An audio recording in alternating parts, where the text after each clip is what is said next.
In Drake's recent song on Iceman, in which he calls out J. Cole, not in a loving way, by the way, it was like no heavy diss. He calls him out for not answering his phone call back. And it's like a similar situation with Cameron, when he just doesn't communicate well with these people. You see it when we talking about the Cameron situation, in which he keeps pushing back this promise and not explain to him, hey, when the album come out, really, I'm gonna hit you up. Not, I'm gonna give you a date, September, I'm gonna do it in this day, I'm gonna do it in this day, and then you just ignore it to the point where the guy has to sue you to get your attention because you cleared a sample for him, and then all of a sudden you ghosted him until it was time that you were ready. And not only that, you did it with Drake. We heard the story, you did it with Drake. And let's go over that Drake thing, as I have to up my weight because there's a lot of heavy lifting today. For all of the dogs, right? He found out on First Person Shooter that somehow we found out that J. Cole knew Kendrick was supposed to be on there. And this is where it gets weird to me, right? You know Kendrick was supposed to be on there. You had to know that if Kendrick declined, there was some kind of thing going. It was some kind of static. So when it happens and J. Cole is the one to mention Kendrick, it gets odd because you know if something fell off, because why would Kendrick just deny Drake this song? And you know we got some things to address, and then he declines, and then J. Cole takes it. But then J. Cole kind of brings up Kendrick, which led to a war between them two, in which J. Cole conveniently leaves at the right time after he started this whole thing. It just seems odd to me when that happens, because again, it might just be a lack of communication. Cole, I just want to know, Jermaine, what is it? Is it just you? Do you just suck at communicating? Do you just do your own thing? Kendrick doesn't communicate well either, apparently, but nobody has issues with it. Apparently, you start your boy Drizzy Aubrey on this road in which he having a fight for his life. You leave him on his own, and then you leave Kendrick in this weird situation, which I don't think he cares about, but you don't talk to either one of them. You apologize and you do these weird things. And it's all awkward. It's just an awkward thing to do, to invite the idea of the big three do this song, and Kendrick doesn't like this dude. And it's a similar thing, like it's similar things with communication, in which Cam wanted his interview. You kept putting him off until the point where you just got annoyed and just ignored him. Same thing with Drake, you just get annoyed and ignore your people who did something for you, people who cleared a sample for you, because you didn't feel like being bothered because you was busy doing your own thing. It sounds like you just like every other rapper, which is fine, but you put out an image that you wasn't. This time, like, oh yeah, he the one of the real ones. I did music at a smaller level, and rappers always screw over smaller artists. They always screw over random people, interviewers and stuff, to get what they want because they don't care. It's seeming, Jermaine, that you might be one of those dudes, and I've been blinded by my almost stand-up of you. And this is not like a critique video. This is me just asking questions, because it just, when everything collides, it just seems like it. And then when it started seeming like it with TDE, and they said what they said, and you knew the Drake album was coming out, and your album was coming out, and it seemed like you want to present this image again. And I'm like, was that the person I enjoyed the most out of everybody? Was that all a facade? And you just really just selfish like everybody else? You might do it your own way. Your selfishness might be, I don't want to be bothered with people. Or maybe you like to stay away from drama. All I'm saying is, I'm going to say this. This is going to be the harsh part of it. When I hear all this combined, even the TDE story in which you let it go that somehow Diddy was trying to fight Kendrick and you got in there and protected him.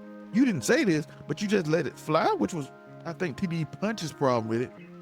And you didn't tell the real story. And then I heard from other people that Kendrick never left. You the only one that left. Which means it couldn't be a problem with Doc and them and his team, because you the one that left. And Drake even came later on, apparently, and Elliot Wilson was telling the story and other people. So you were the only one ultimately that left this party. So why did Dot not leave? Unless he did and everybody not telling it, and maybe I missed that part, but I promise I watched it after. But why did Dot not leave? Y'all at this event and Dot not leave, you the only one that had to leave. And then you said his story is the closest, but it's not the full story. And then when they asked you about the full story, you declined because you said, I don't want to kick a man when he's down, in which you already, this has nothing, this does not hurt his image at all. I'm pretty sure whatever you got in a fight with Diddy for does not hurt his image. His image is completely down. And kicking him while he's down, you're just telling a story on how you got to fight. Saying I kick a man while he's down is the most cop-out thing I ever heard. It's literally a cop-out thing, in which I'm gonna be like, oh yeah, he going through a hard time, I don't want to tell this story. But I kind of just bring it up, but I don't want to tell it. Again, not saying you are. Seems like a sucker thing to do when the narrative for years has you was protecting Kendrick from Diddy, per se.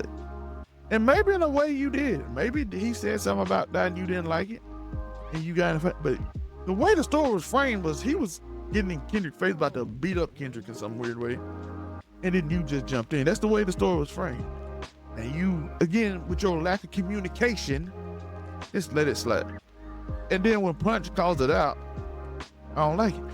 These are just the weird things I've noticed recently. And I'm like, nobody's perfect. And you don't have to address it. But as a standing fan, it doesn't fit right with me because I excuse so much. Because again, I'm not saying you did a lot, but I'm just saying in my mind, I'm excusing all these behaviors until it just jump on me real quick. And I'm like, you said you put on acts with rapping. You say you the GOAT. You say you put on an act. But Jermaine, are you putting on an act right now?